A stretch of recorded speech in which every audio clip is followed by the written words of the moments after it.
paz, queridos irmãos, que a graça do nosso Senhor Jesus Cristo esteja com cada um de vocês, meus amados. Queridos, agora em setembro nós iniciaremos a nossa nova série de sermão para o mês, que é Primavera para a Vida. Isso estará em todos os nossos meios que proclamam a mensagem do Senhor, seja na Noite da Esperança, no Sermão de Domingo e no Café com Palavra. Todos esses meios terão o intuito de falar sobre a primavera para a vida. E hoje, iniciando esse mês, através da Noite da Esperança, nós falaremos sobre Abacuque. Então, feche seus olhos, vamos fazer uma oração antes de iniciarmos o nosso sermão de hoje, a nossa reflexão, a nossa devocional para a Noite da Esperança. Então, feche seus olhos, vamos fazer uma oração. Pai, obrigado por esse momento, obrigado por tudo que o Senhor tem feito nas nossas vidas. Deus, fale através da Tua Palavra, que nós possamos sair transformados nessa noite, que nós possamos ouvir a mensagem, Deus, e essa devocional, Pai, nos encoraje, nos revigore a poder entender que depois de todo o caos ainda há vida e que nós devemos ver as coisas, os propósitos no Senhor. Obrigado por essa noite, obrigado por tudo que o Senhor faz em nós e através de nós, em nome de Jesus, amém. Queridos, abram suas Bíblias no capítulo 3 de Abacuque. Leremos do versículo 17 ao 19. Diz assim a palavra do Senhor: Ainda que a figueira não floresça, nem haja fruto na vide, o produto da oliveira minta e os campos não produzam mantimento, as ovelhas sejam arrebatadas do aprisco e nos currais não haja gado, todavia eu me alegro no Senhor, exulto no Deus da minha salvação. O Senhor Deus é a minha fortaleza e faz os meus pés como os da corça e me faz andar altaneiramente. E aqui finalizamos o texto, né? Ele prossegue dizendo ao mestre de canto para instrumentos de corda. Isso é um cântico. Amados, quantos aqui nessa noite e sendo cristão, vivendo tudo isso, já passaram por momentos em que nada parecia dar certo? Quando a porta não abre, o fruto não vem e o coração fica pesado, e isso parece pra gente que é todos os dias. Parece que é todos os dias. E esse cenário nós encontramos em Abacuque. Um cenário de sofrimento, um cenário onde havia mais dor e sofrimento do que motivos de alegria para aquele povo, para a razão racional para aquele povo. Não tinha circunstâncias para alegrar, só que Abacuque vem e muda a maneira de olhar para todas essas situações. Muda o foco de onde a gente olharia só a desgraça, olha como motivo para adorar ao Senhor. Ele olha ao redor e vê a escassez, vê o vazio e vê a dor. Esse é o olhar de Abacuque. Ele vê a figueira sem flor, ele vê e diz que a vide sem fruto, os campos sem colheita, os apriscos sem ovelha, os currais sem os gados. Esse é o inverno da vida. Mas esse texto nos ensina que Deus transforma invernos em primaveras e que o processo da dor até a alegria é onde a fé floresce. No versículo 17 nós temos esse texto maravilhoso que diz: Ainda que a figueira não floresça, nem haja fruto na vide, o produto da oliveira minta e os campos não produzam mantimento, as ovelhas sejam arrebatadas do aprisco e nos currais não haja gado. Aqui chegamos ao nosso primeiro ponto: as dores, o inverno da vida. O profeta descreve um inverno existencial. Tudo que sustentava o povo, seja alimento, seja produção, seja os bens, seja a segurança, tudo isso havia falhado. Tudo aquilo que a gente colocava a nossa confiança no dia a dia, seja na nossa reserva de dinheiro, seja na nossa segurança que a gente tem pela nossa casa, seja na nossa segurança automobilística, né? A gente tinha um carro mais seguro para poder andar. Tudo isso foi por água abaixo. O inverno é a estação do silêncio, da terra seca, da árvore sem folhas. É o tempo em que parece que nada acontece, tudo fica congelado. Assim também é conosco, quando o trabalho não dá retorno, quando a saúde enfraquece, quando os sonhos parecem congelados. O inverno da vida é real, mas ele também é uma escola da fé.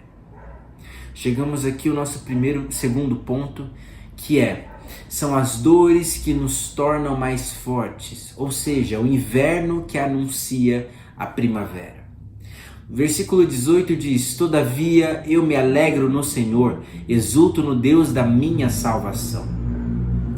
Antes da gente prosseguir aqui, é interessante que muitos estudos que eu tinha visto sobre a primavera em si, mas que é antecedida pelo inverno, né? O inverno antecede a primavera.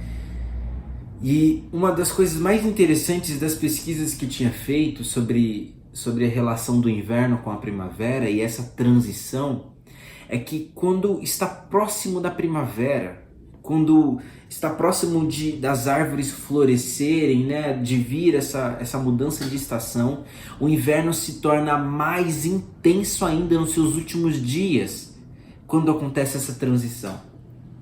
E isso é interessante, porque quando a gente começa a olhar para a nossa vida, nós passamos por muitas dificuldades, e quando a gente olha a maior dificuldade possível que a gente pode estar a encontrar, a visualizar, meu irmão, vai e confia no Senhor, vai e confia em Deus, porque assim como as estações, o inverno mais intenso é no último dia, só que logo depois já entra a primavera, as árvores já começam a florescer.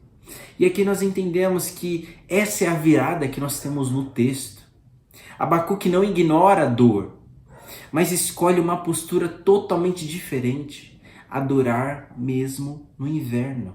Adorar mesmo na maior dor possível, onde não tem nada para ser dito que eu vou oferecer a Deus em gratidão. Não tinha um alimento para oferecer, não tinha nada. Mas ainda assim, o próprio motivo é adorar a vida, por estar vivo e poder adorar a Deus. Esse é o motivo de Abacuque, adorar mesmo no inverno. É como se dissesse: o campo está vazio, mas o meu coração está cheio do Senhor. Ouça isso. Estar e adorar no inverno é como se Abacuque dissesse que o campo está vazio, eu não tenho nada para me alimentar, mas o meu coração está cheio do Senhor. E esse todavia que Abacuque usa se torna um divisor de águas para toda a interpretação do versículo 17 para o 18 e 19. É a fé que diz: e eu não dependo do que tenho, mas de quem me sustenta. Eu não me alegro no fruto, mas no Deus que dá a vida. Então, quando Abacuque fala do sofrimento que ele encontra no versículo 17, mas quando ele inicia, o que lemos no versículo 18, dizendo: todavia, mesmo no maior sofrimento que eu tenha, todavia, quem me sustenta é o Senhor. Todavia, o que eu tenho hoje é para glorificar a Deus, e se eu não tiver nada ainda, o motivo de estar vivo já é o maior dos motivos de glorificar a Deus. As dores não são o fim, elas nos amadurecem. O inverno prepara o solo para a primavera. A fé não é negar o inverno, é confiar que ele vai passar. É esse o sentido, é esse o propósito.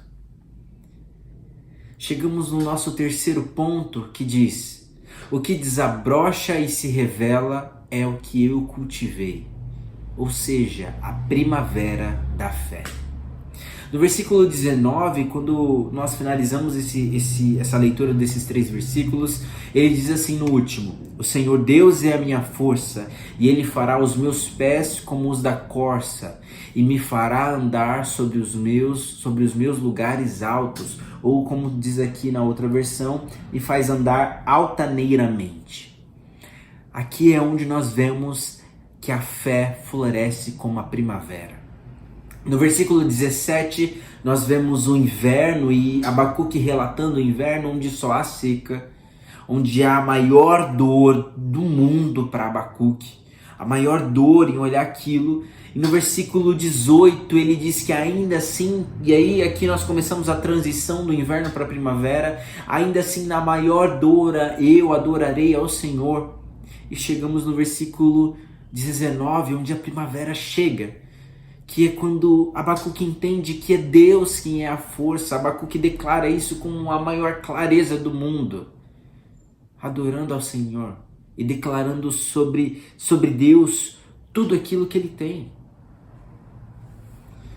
O Senhor é a minha força. Ele me dá pés firmes como os da corça, que é um animal que anda em rochas íngremes sem cair. Ele me faz andar em lugares altos, lugares esses que nós vemos as vitórias, as revelações, é onde nós encontramos os milagres no Senhor, independente do que estamos vivendo. O que floresce na primavera da fé é aquilo que foi cultivado no inverno da dor. O que permanece é que o que vai fazer de nós bons cristãos, boas pessoas em Cristo, é que quando chega a primavera, a gente não valorize só a primavera, mas compreenda que para ter chegado essa primavera, passamos pelo inverno intenso que nos mudou, nos moldou para que valorizássemos ainda mais o que estamos vivendo hoje. Se você cultiva confiança, oração e esperança, quando chegar a primavera, isso vai florescer de forma sobrenatural, como força, como ousadia, como vitória no Senhor. Não é a ausência dos problemas que traz a paz de Deus, mas é a presença em Deus. O segredo não é evitar o inverno, mas plantar com fé nele. As situações estão difíceis, eu não vou reclamar, mas eu vou me ajoelhar porque eu quero plantar oração na situação mais difícil. Para que quando vier as coisas boas, eu ore em agradecimento, porque nós somos forjados pelo fogo. E é o fogo, é as dificuldades que nos forjam. Então é valorizar esses momentos, apesar de ser extremamente difíceis. Chegamos ao fim como na nossa conclusão que diz, da dor ao florescer. Esse ponto é muito maravilhoso. E eu quero contar algo para os irmãos que aconteceu na segunda-feira. Na segunda-feira eu estava com muitos problemas, alguns problemas que eu e minha esposa nós estamos passando em relação à nossa vida, a mudanças que a gente está planejando. Então é muita coisa, e aí entra outras questões financeiras, enfim, a gente estava assim com muitas dificuldades, estava pensando em uma estratégia de como resolver tudo isso.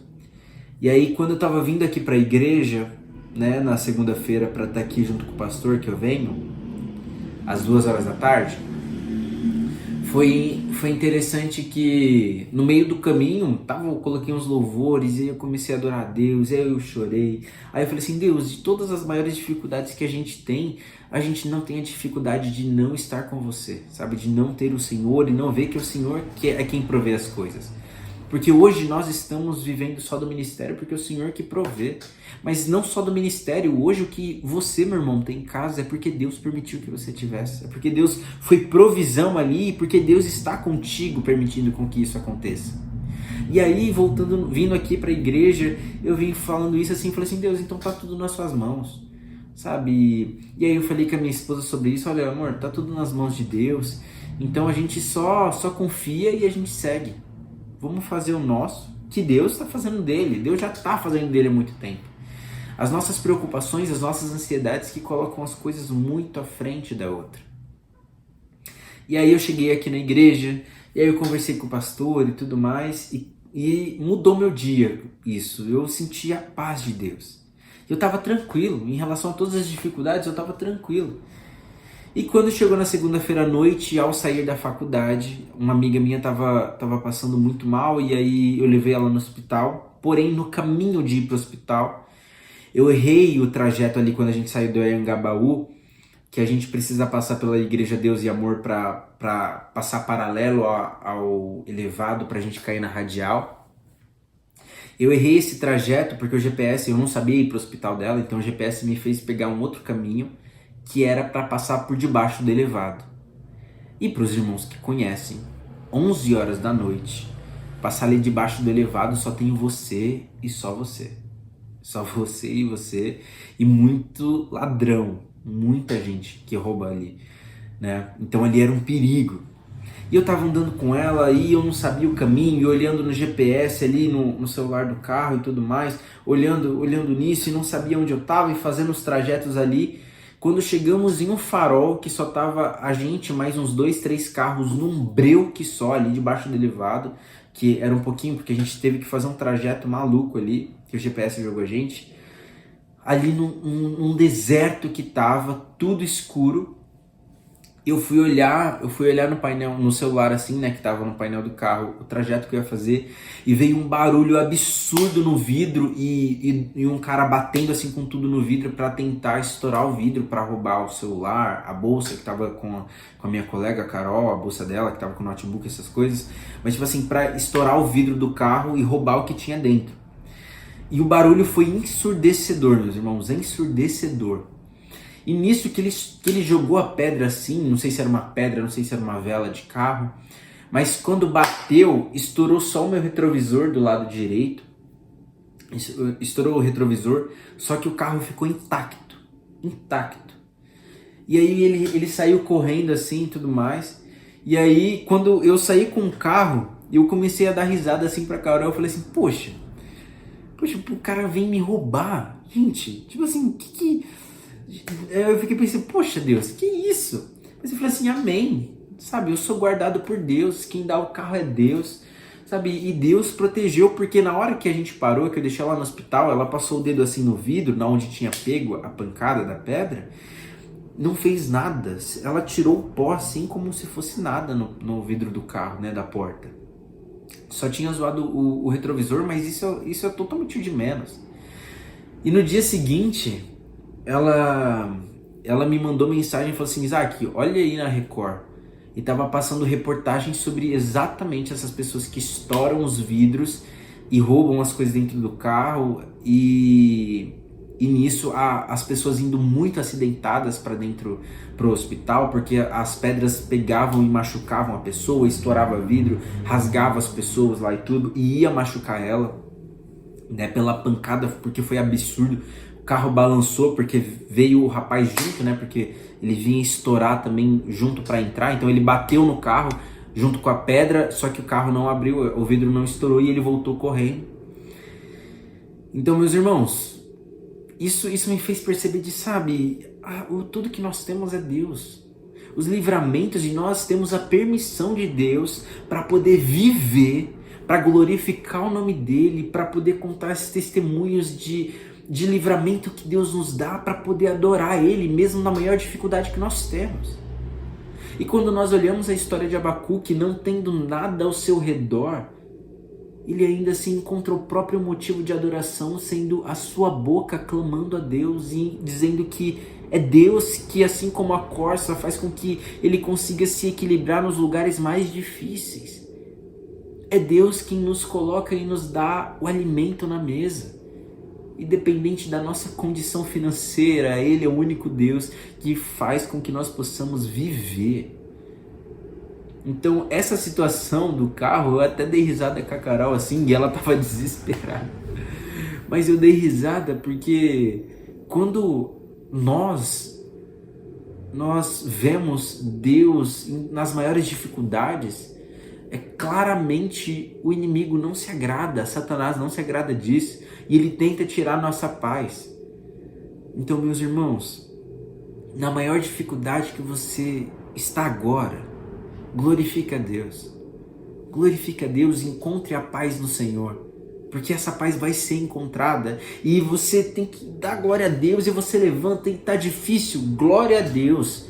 Deus que vai prover, Deus que vai fazer, e que seja glorificado o nome do Senhor. Seja para Ele, por Ele e para sempre. E que o motivo de você acordar hoje, de você ouvir essa mensagem que Deus quer falar com você, que você possa glorificar Deus por você poder estar ouvindo isso, para que você seja transformado assim como eu estou sendo. Amém? Quando o profeta termina o seu cântico de fé, ele mostra que o inverno existe sim, mas ele não é eterno, meus irmãos. As dores machucam sim, mas também nos ensinam.